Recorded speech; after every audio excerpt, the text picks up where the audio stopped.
Okay, let's unpack this. We are diving into a reign that's so short it almost feels like a historical footnote. Right. Less than 2 years. Yet it was absolutely packed with, royal sex scandals that changed a dynasty, the very public execution of a powerful minister. At a truly bizarre sports-related death that ended up rewriting French constitutional law forever. We are talking about Louis X of France, known to history as Louis the Quarrelsome or Le Hutin. It's really remarkable how much institutional upheaval one monarch can generate in, less than 2 full years on the French throne. It's unbelievable. Our sources today are focused on synthesizing a detailed historical overview of Louis X's life and his very fleeting reign. We're covering the period from 1289 to 1316.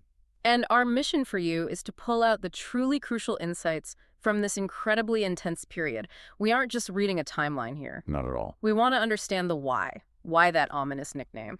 How did his desperate need for cash drive what looked, on the surface at least, like profound social progress? And of course, the big one. How his untimely death, which, yes, it does involve an early form of tennis, triggered one of the most severe succession crises the Capetian dynasty ever faced. It's a huge constitutional moment. It is. So to set the stage, we need to anchor Louis X in the context of the late Capetian era. Right. He was king of France for just about 18 months, from 1314 to 1316. But, and this is important, he had a much longer tenure as king of Navarre. As Louis I. Exactly, as Louis I. He ruled there for 11 years, starting in 1305. So that dual kingship is fundamental to understanding his politics. And he died so young. Just 26 years old. It makes his time as the King of France a sprint that demanded immediate and often pretty drastic decision-making. A sprint is the right word. He inherited a mountain of problems, but first he inherited a crown and, well, a catastrophic family crisis. So Louis was born in Paris in 1289. He's the eldest son of two immense figures, Philip IV, often called Philip the Fair, and Joan I of Navarre. And Philip IV, he was maybe the most ruthless centralizer in French history up to that point. Absolutely. Yeah. And Joan gave Louis that crucial dual inheritance. When Joan died in 1305, Louis immediately became King of Navarre. He was even crowned there in 1307. So he was actually an experienced ruler by the time he took the French throne in 1314. He was. Yet almost immediately, he's saddled with this moniker, the Quarrelsome, or Le Hutin. Help us understand what that actually means in practice. Was he just bad-tempered? That's a great question, because it really wasn't just Louis's personal disposition. Le Hutin reflects the incredible period of political tension that defined his ascent. Okay, so it's contextual. It's totally contextual. He inherited a kingdom that was just seething with resentment. His father, Philip IV, had been incredibly aggressive in centralizing royal power. Right, he was manipulating the currency, imposing new taxes. All of it. And when Philip IV died, all that resentment just boiled over. So the nickname is less about Louis causing the conflict and more about him being this maybe weaker figurehead who inherits a kingdom that's already full of conflict. You've hit it exactly. It set a tone of volatility from the moment he came to power. And that volatility was immediately compounded by a personal disaster. A huge one. The infamous Tour de Nesle affair. This wasn't just court gossip. This was a cataclysmic breach of royal decorum. It destroyed the reputations of 3 royal women and deeply complicated the Capetian line of succession. It's hard to overstate. It really is. The implication of the scandal was just devastating. It involved not only Louis's first wife, Margaret of Burgundy, but also the wives of his 2 younger brothers, Blanche and Joan. All 3 were arrested in 1314 on charges of infidelity, right at the end of Philip V's reign. The fallout was swift and brutal, especially for Margaret, Louis's wife. What happened to her specifically? She was tried by the French Parliament, found guilty of adultery, had her hair shorn as a sign of penance and disgrace, Wow. and was sentenced to life imprisonment at the grim Chateau Gaillard in Normandy. And her alleged lovers? They were tortured, mutilated, and executed. The message was crystal clear. Royal scandal would not be tolerated. And here is where the personal becomes this massive political deadlock. Because when Louis became King of France in late 1314, Margaret, his wife, who is now imprisoned for adultery, she technically became Queen of France. She did. And he desperately needed a new heir. A clear, legitimate, untainted male heir. But the legal situation was impossible at the time. Totally insurmountable.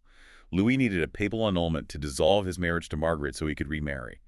But the curia was vacant. No pope. No pope. Pope Clement V had died in 1314, and the French cardinals were taking their sweet time electing a successor. Which was probably a deliberate strategy to keep political leverage.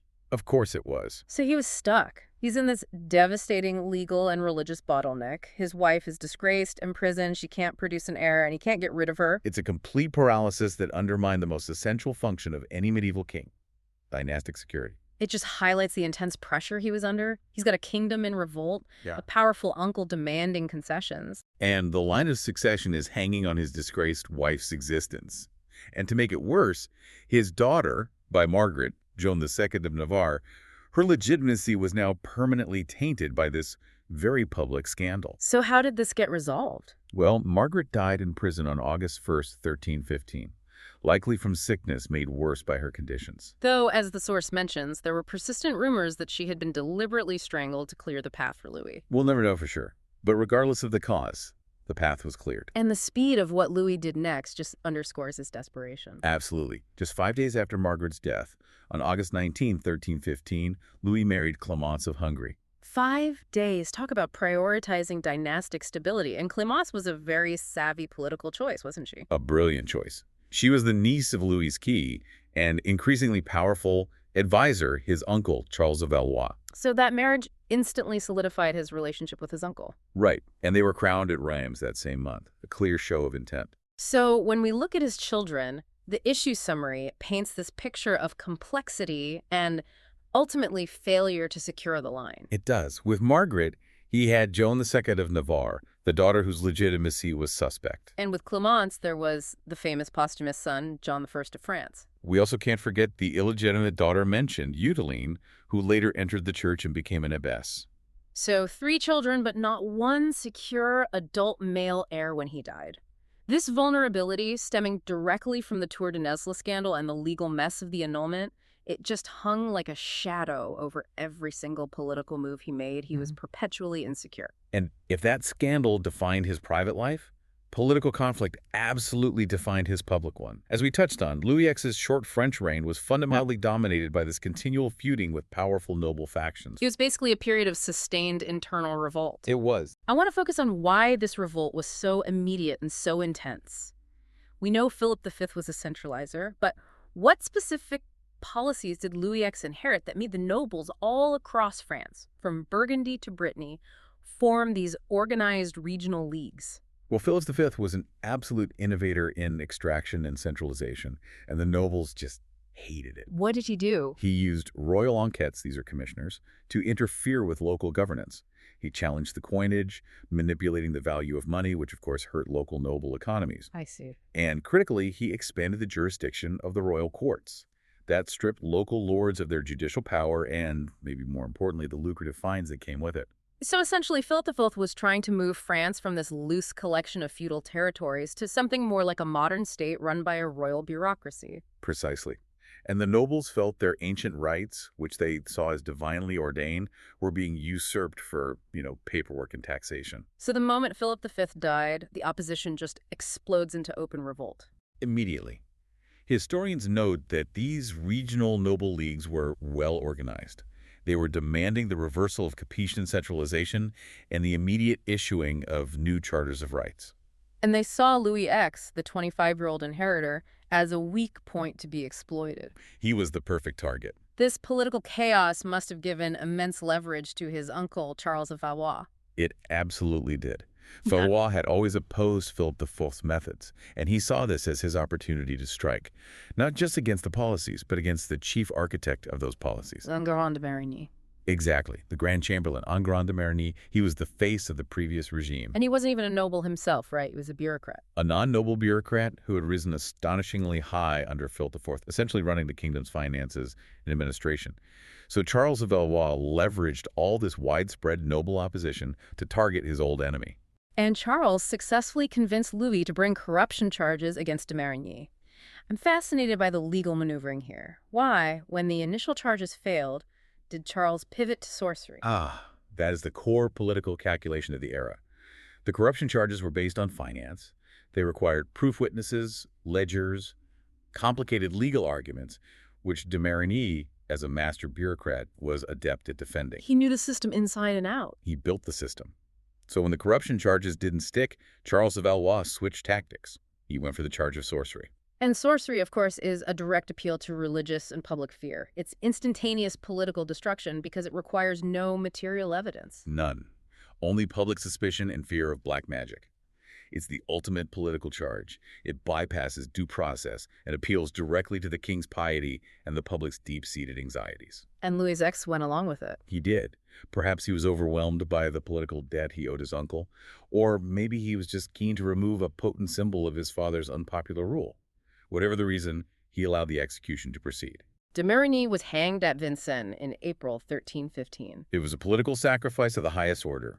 It eliminated the most visible symbol of his father's detested policies and immediately placated the most powerful opposition, which was led by his uncle. Other former ministers were also prosecuted and exiled, right? It was a full purge. It was a complete purge of the old guard. But that sacrifice came at a tremendous cost to royal authority. A huge cost. To quell this massive countrywide revolt from the regional leagues, Louis had to completely pivot. He halted Philip V's reforms, he issued numerous charters of rights, which gave power back to local, often noble authorities, and he reverted to a more traditional rule style. So he essentially unpicked years of Capetian centralization, just buying political peace with these constitutional concessions. He did. This shows Louis X not as a strong, assertive monarch, but as a crisis manager. He's desperate for stability, and he seems willing to pay any price to keep his fragile throne intact. And that's the paradox we have to recognize. Because by conceding power and halting his father's fiscal reforms, Louis effectively cut off his major traditional sources of royal revenue. Right. The very charters he issued prevented him from raising the kinds of taxes he needed for statecraft and, critically, for military campaigns. Exactly. Which means the stage is set for a desperate financial scramble. He needs money quickly, and the nobles have just ensured he can't get it the usual way, so he has to innovate. Which leads us directly to his next set of incredibly pragmatic and often misunderstood edicts. So this necessity of revenue generation becomes the central driving force behind all of Louis X's remaining policy decisions. He has this immediate financial need, particularly to fund the ongoing military campaign against Flanders. Which we will definitely get to. Right. And that military imperative dictated two major policy shifts that, if you view them out of context, look genuinely progressive. The freeing of serfs and the readmittance of the Jewish community? Exactly. But as the sources reveal, the motivation was strictly, ruthlessly fiscal. This was Louis X monetizing social change. Let's start with the Edict Freeing Serfs, issued in July 1315. Louis X abolished serfdom within the royal domain, which was significant territory. This sounds like an astonishing leap forward for human rights in the 14th century. But what was the catch? The catch was that freedom came with a price tag. This was not a gift of emancipation. It was a mandatory buyout scheme tied directly to the war budget. You had to buy your own freedom. Every single serf was required to purchase their freedom. It was mandatory freedom for cash.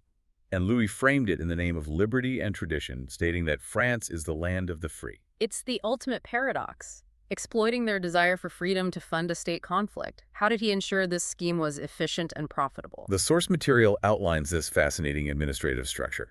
A specialized body of commissioners was established with one singular task: to determine the peculium. The peculium. It's the established monetary value or ransom price of each serf.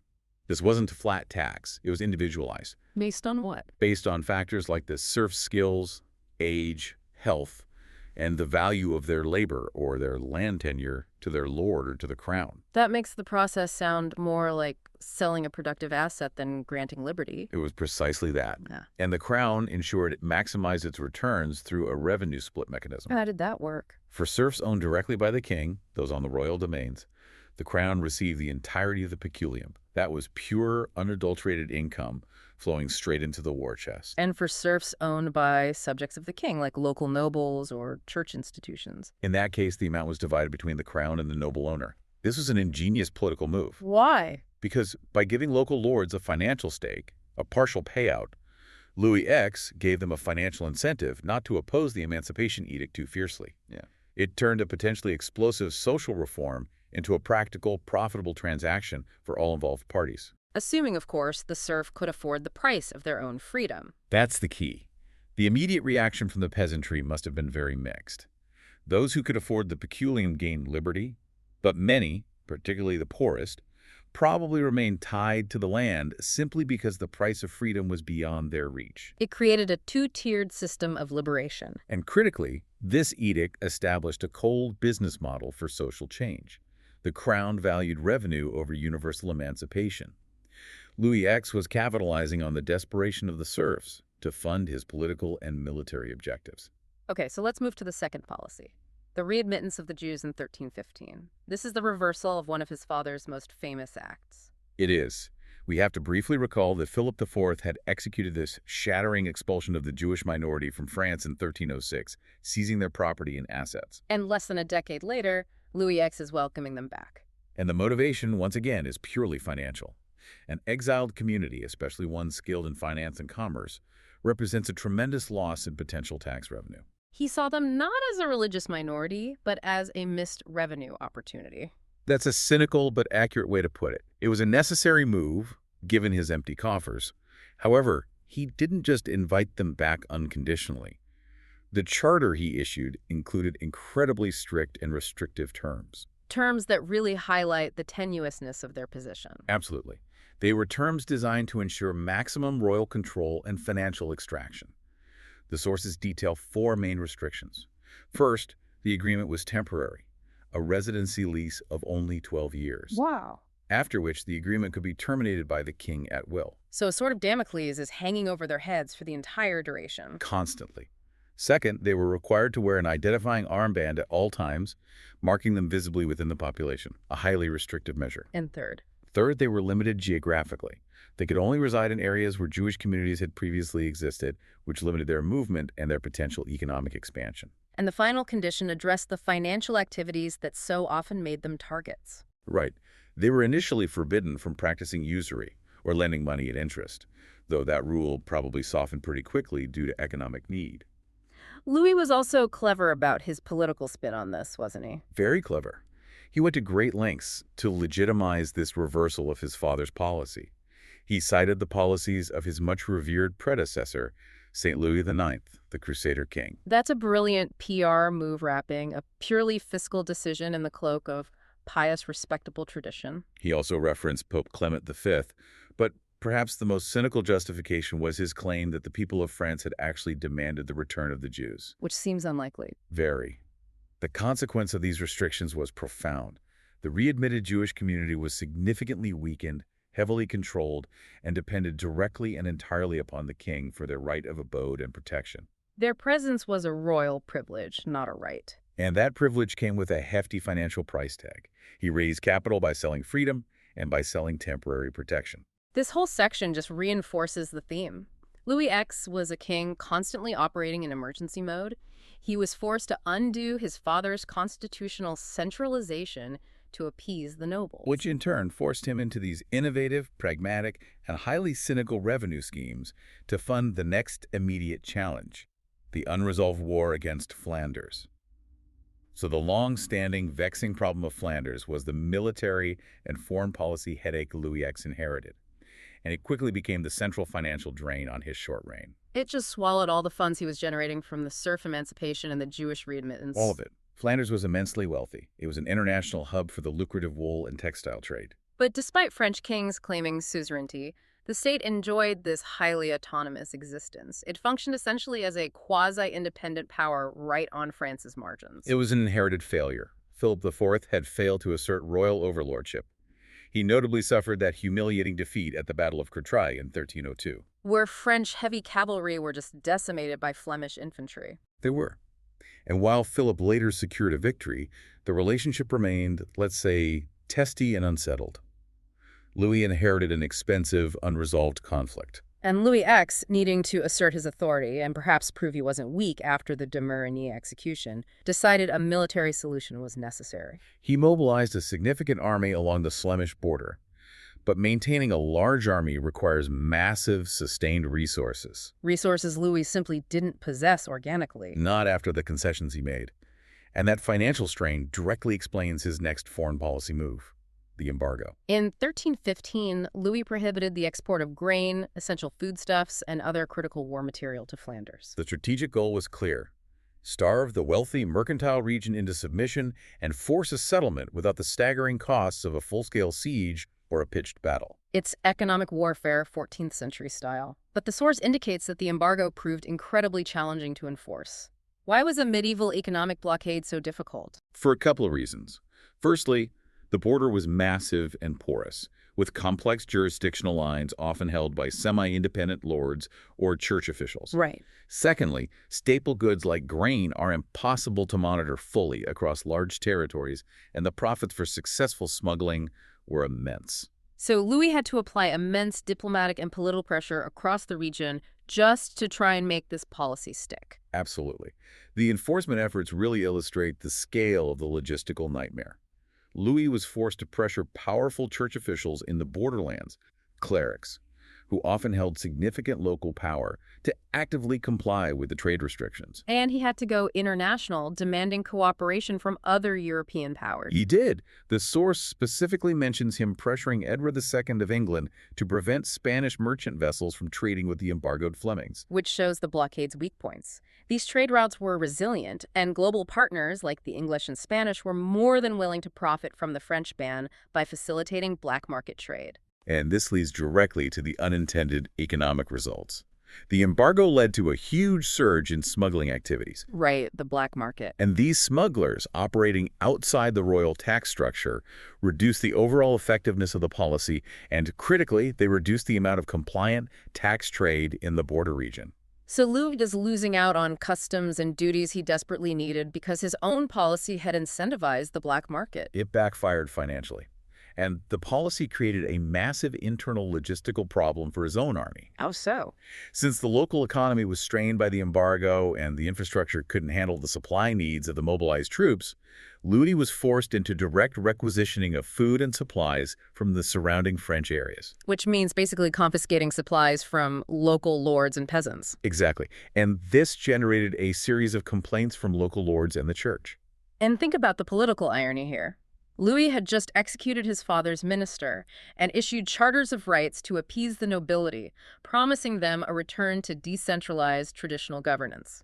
And now, his war effort immediately requires him to violate those principles by confiscating their property to sustain his army. It's a perfect illustration of the vicious circle Louis X was caught in. He needed money to fight Flanders, which forced him into these unpopular policies. And the military effort against Flanders immediately alienated the very nobles he had just gone to great lengths to appease. The logistical and financial strain of this unresolved conflict just hung over his entire short reign. It crippled his ability to govern effectively. He was a king, constantly juggling competing, often contradictory interests, always short of cash, and always facing internal opposition ready to exploit any weakness. And he inherited the conflict with Flanders and died before he could resolve it, leaving it as a financial and military burden for his successor. If Louis X's short reign was defined by internal quarreling and financial pragmatism, his death is defined by one singular, highly unusual detail. His connection to a racket sport. Exactly. He is, according to historical consensus, history's first tennis player known by name. It's a fantastic anecdote that just grounds him in the human reality of the 14th century. Louis X was a keen player of jeu de paume, literally game of the palm. The medieval precursor to modern tennis. Right. An immensely popular game, initially played with the hand and later with crude rackets. And he wasn't just a casual player. He left a physical architectural legacy. The source highlights that Louis X was the first person known to construct indoor, enclosed tennis courts in the modern style. Sometime around the end of the 13th century, this wasn't just a shed, it was a dedicated structure. This tells us two things about the king and the sport. It does. First, Louis was passionate enough to invest royal treasury into changing the built environment just to play. And second, the enclosed design with its high walls, netted galleries, and internal architecture, it quickly became the blueprint that spread across royal palaces throughout Europe. It allowed play in all weather, ensuring the king could pursue his hobby year-round. But his love for the game, tragically, led directly to his demise. Let's describe the fatal circumstances. On June 5, 1316, at Vincennes, Louis X finished what the source calls a particularly exhausting game. Following this extremely strenuous activity, Louis made what we now understand as the classic medieval physiological mistake. He drank a massive quantity of cooled wine. And shortly thereafter, He fell gravely ill and died, likely within hours or days. The official cause of death was listed as pneumonia or pleurisy. This is medically plausible given the medieval understanding of humoral theory. Right. The belief that rapid changes in temperature, especially cold liquids after extreme heat, could cause the body's humors to become imbalanced, leading to a sudden, fatal internal illness, However, the source also confirms that contemporary suspicion of poisoning surrounded his death. which was a standard accusation leveled when a king died unexpectedly. Especially a king who had just executed his father's most powerful minister and was engaged in bitter conflicts with his own powerful uncle, Charles of Valois. So regardless of whether it was poisoning or massive thermal shock causing illness, the game of jus de paume and that chilled drink were the direct, precipitating events that ended his life at age 26. History remembers the quarrelsome king, but we also remember the first tennis player known by name. And that sudden, premature death plunged France into a complete constitutional vacuum. It directly led to a crisis that defined the next crucial decade of Capetian history. When Louis died, his second wife, Queen Clémence, was heavily pregnant. The entire stability of the Capetian line, one of the longest, most successful dynasties in Europe, rested entirely on the sex and survival of this unborn child. The dilemma was agonizing. If the child was a boy, he would inherit the throne immediately, solving the crisis. But if the Snell was a girl, she would have a much weaker claim and would have to compete directly with Louis's daughter from his first disgraced marriage, Joan of Navarre. And given the taint of the Tour de Nesle scandal, Joan was a highly undesirable candidate for the French throne. So this power vacuum was immediately filled by Louis's powerful brother Philip, Count of Poitiers. He was appointed regent for the 5 months until the birth. This was the immediate political advantage for Philip, placing the ultimate power in his hands. He was ready to seize the throne if the queen delivered a girl or if a male heir failed to survive. The birth arrived in November 1316, and initially it seemed the crisis was averted. Clémence gave birth to a boy, John I. And he was immediately proclaimed King of France. But the drama was far from over. It was not. The infant king, John IV, lived for only 5 days. He remains such a poignant historical figure known as John the Posthumous, the king who reigned for less than a week. His rapid death extinguished the direct male line of Louis X, leaving the regency in the hands of Philip, Count of Poitiers. So, with the male line of Louis X now completely extinguished, Philip successfully pressed his claim. He became Philip V of France, ushering in the next phase of the dynasty. But this was not a simple transition. Philip V had a powerful niece, Joan of Navarre, whose supporters argued she had a legitimate claim to the throne. Because women had inherited the kingdom of Navarre before. Exactly. So we have a regency period, a 5-day king, and then a crisis of succession between the king's brother, Philip, and the king's daughter, Joan. What specific legal argument did Philip V use to justify taking the throne over his niece? That's the key question. Philip V and his supporters successfully invoked a precedent that a woman could not inherit the French throne. And crucially, at this moment, there was no formal Salic law. So it wasn't written constitutional law yet? Not at all. The concept was a matter of political convenience and precedent. Philip's party argued that since Joan's mother was disgraced, and since the dignity of the crown was too great to pass through the female line, the claim must pass to the closest adult male relative, Philip himself. This is the pivotal moment in French constitutional history. Louis X's failure to secure an adult male heir led directly to the invention, or at least the crucial assertion, of a constitutional rule that would govern French succession for centuries. Absolutely. The need for stability, following the death of John, allowed Philip V to enforce this principle successfully. While the actual codification of the Salic law, referencing the ancient Frankish law, didn't happen until decades later, historians agree that the crisis of 1316 was the genesis. So Louis the Pax, the tennis-playing king, changed the fundamental structure of French succession simply by providing a vacuum that allowed this controversial principle to take root. And that constitutional innovation profoundly shaped the future of the French monarchy.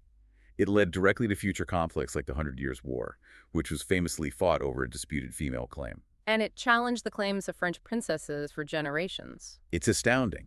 A king who reigned for less than 2 years, whose entire administration was characterized by political concessions and financial desperation, left behind a legacy that was, paradoxically, one of the most powerful constitutional shifts in French history. So let's bring it all back together and look at the sheer density of this reign. In less than 2 years, as King of France, Louis X the Quarrelsome executed a powerful minister, overturned his father's centralizing policies to appease powerful nobles. He pioneered forced emancipation for serfs and temporary readmittance for Jews purely for desperately needed fiscal gain. And then died prematurely after a vigorous sporting event and a glass of chilled wine. It's almost unbelievable. His actions were largely reactionary, a response to the severe financial and political pressure he inherited. The irony is that the only reason he abolished serfdom and brought back the Jews was because he needed a war chest to fight Flanders. It just illustrates that medieval progress often wore a crown of pragmatic necessity. And was paid for with the serf's own ransom. And yet, his dynastic legacy is surprisingly enduring outside of France. Although his son, John I, died in infancy, his daughter, Joan II of Navarre, continued the Navarrese line. That's right. All subsequent monarchs of Navarre descended from Louis through Joan, including the crucial figure of Jeanne d'Albret, the mother of the famous Henry IV of France. This means that the entire subsequent royal house of Bourbon, which would eventually rule France, is ultimately descended from Louis X. It is. But his greatest, most fundamental impact on France itself was the negative space he left behind, the failure to secure an adult male heir.